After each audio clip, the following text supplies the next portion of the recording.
Assalamu alaikum, урматтуу достор. Мына бүгүн улуу тоюбуздун экинчи күнү. Бүгүн мына экинчи күнү бизге жолубуз болуп, Актаңбай акыныбыз Ал талант Акматбек Султанов инибиздин жанына келип жолугуп калдык. Акматбек иним, куш келипсиң биздин тойго. Кандай даярдыктар жүрүп атат конкурска? Куш көрдүк. Абдан жакшы болуп атат. Кечөөтөн бери мына ат жалында ойногон байгелер,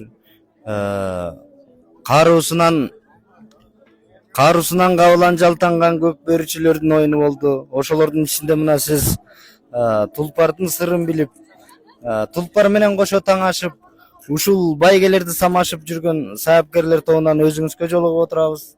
Саяпкерлерге ийгилик, ошо аттын ичин, аттын сырын, аттын жан дүйнөсүн түшүнүп, карегинен, жүрүшүнөн билип, жалынан сылап, жан дүйнөсүн сезип турган ушундай бир жан дүйнөңүздөргө биз таң калабыз. Бар болуңуздар.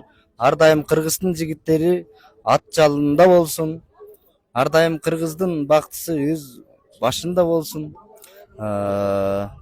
Кыргыздын маңдайында ийгилик, жеңиш көп болсун. Той кут болсун. Алимбек атабыздай ар бир кыргыз айылынан намыстуу элим деген, жерим деген, мекеним, келечегим деген урпактар көпкө өсө берсин. Рахмат Акматбек иним, ийгилик сага бүгүнкү иштериңе дагы.